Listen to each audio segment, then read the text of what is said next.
السلام علیکم ناظرین، آج ہم آپ کو ایک ظالم بادشاہ اور اللہ والوں کی کہانی سنائیں گے۔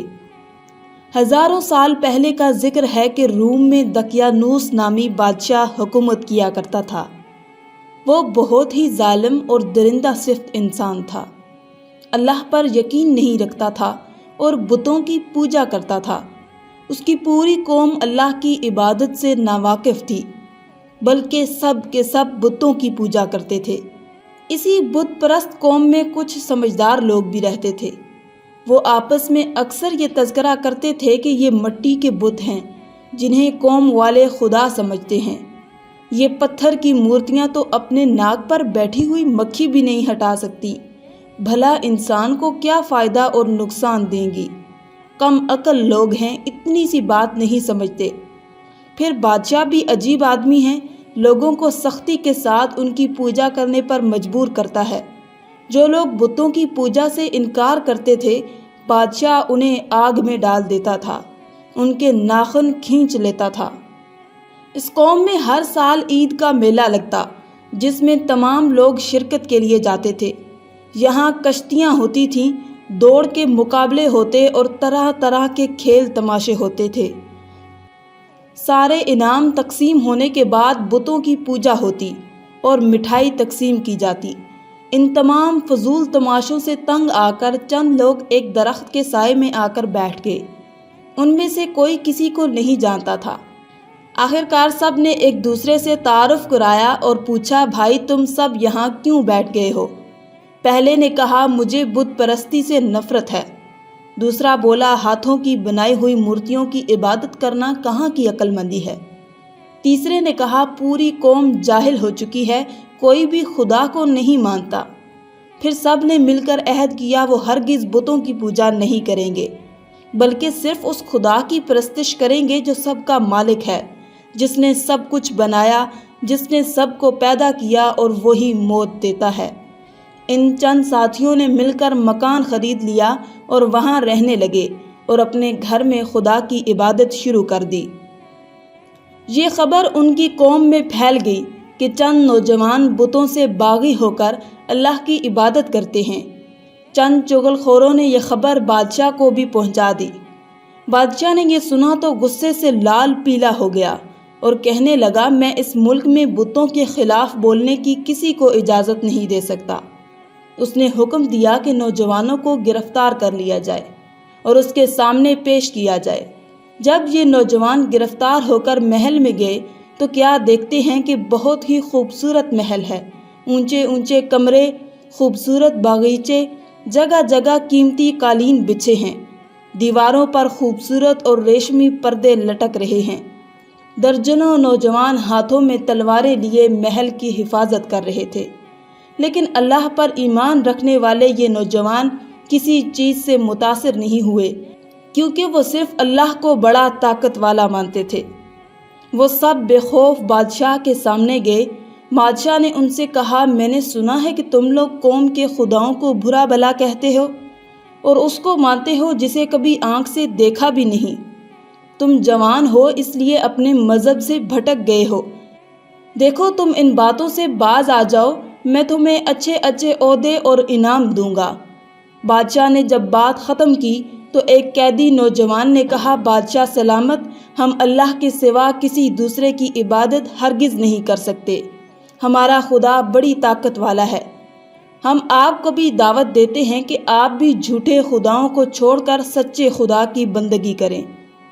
بادشاہ زور سے چلایا، اپنی بکواس بند کرو، میں تمہارے باپ دادا کی عزت کرتا ہوں، ورنہ تمہیں ابھی اور اسی وقت قتل کر دیتا۔ میں تمہیں سوچنے کا موقع دیتا ہوں، اگر تم اپنے ارادوں سے باز نہ آئے تو گردن اڑا دوں گا، اور اگر بتوں کو مان لیا تو دربار میں جگہ دوں گا۔ سب نے مل کر مشورہ کیا کہ ہم شہر سے دور کسی غار میں چل کر رہتے ہیں، وہاں اللہ کی عبادت کریں گے، اور جب تک اس ظالم بادشاہ کی حکومت ختم نہیں ہو جاتی ہم اسی جگہ رہیں گے۔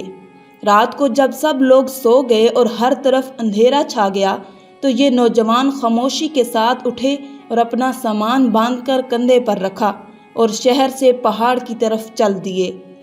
انہوں نے ایک کتا پال رکھا تھا، وہ کتا بھی ان کے ساتھ چل دیا۔ دوسرے دن دوپہر کو یہ ایک پہاڑ کے پاس پہنچے، وہاں ایک غار تھی۔ ان نوجوانوں نے اپنے ہاتھ سے اس غار کو صاف کیا اور غار میں بیٹھ گئے۔ وہ بہت تھک چکے تھے، کمر سیدھی کرنے کے لیے لیٹ گئے۔ ان کا کتا غار کے منہ پر بیٹھ کر پہرا دینے لگا۔ انہیں نیند آنے لگی اور ایک ایک کر کر سب سو گئے۔ کتا یوں ہی پہرا دیتا رہا۔ اللہ نے انہیں ایسی نیند سلایا کہ وہ غار کے اندر 300 سال تک سوتے رہے۔ 300 سال کے بعد جب سب جاگے، ایک دوسرے سے پوچھنے لگے، بڑی گہری نیند تھی، ہم کتنی دیر تک سوتے رہے؟ ایک نے کہا، بہت بھوک لگی ہے۔ انہوں نے کہا، ہم سے ایک آدمی جا کر بازار سے کھانا لے آئے۔ ان میں سے ایک نوجوان کچھ پیسے لے کر کھانے کا سامان لینے شہر کی طرف جانے لگا۔ سب نے اسے اچھی طرح سمجھا دیا کہ کسی کو ہمارے بارے میں نہیں بتانا، ورنہ ظالم بادشاہ گرفتار کر کے قتل کر دے گا۔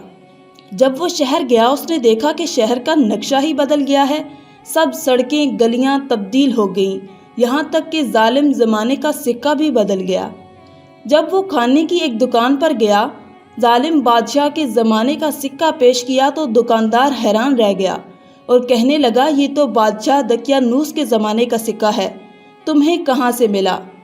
چند اور لوگ بھی جمع ہو گئے اور کہنے لگے، اس نوجوان کو قدیم خزانہ مل گیا ہے جس میں سے یہ سکہ نکال لایا ہے۔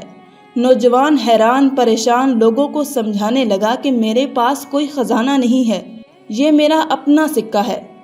لیکن لوگوں نے اسے گرفتار کر کے بادشاہ کے سامنے پیش کر دیا۔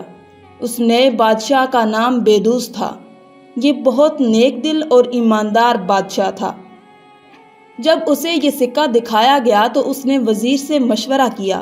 وزیر نے بتایا کہ 300 سال پہلے جب دقیانوس بادشاہ حکمران تھا، یہ سکہ تب چلتا تھا۔ بادشاہ نے نوجوان سے نام پوچھا تو نوجوان نے سب کچھ سچ سچ بتا دیا کہ وہ چند ساتھی اپنے ایمان بچانے کی غرض سے فرار ہو گئے تھے۔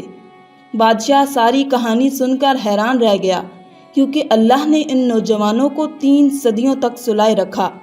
اس عرصے میں کئی بادشاہ تبدیل ہو گئے تھے۔ اس نے بادشاہ سے اجازت لی اور اپنے ساتھیوں سے ملنے گیا۔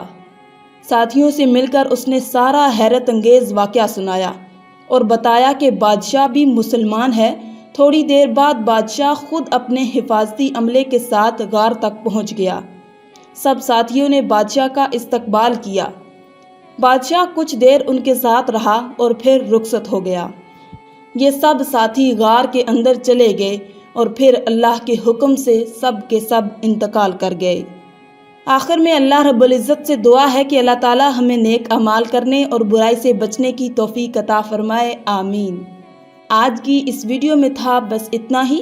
مزید اسلامی ویڈیوز حاصل کرنے کے لیے اللہ کی شان چینل کو سبسکرائب کر دیں اور ساتھ میں موجود بیل کے آئیکن کو دبا کر آل پر کلک کر دیں۔ شکریہ۔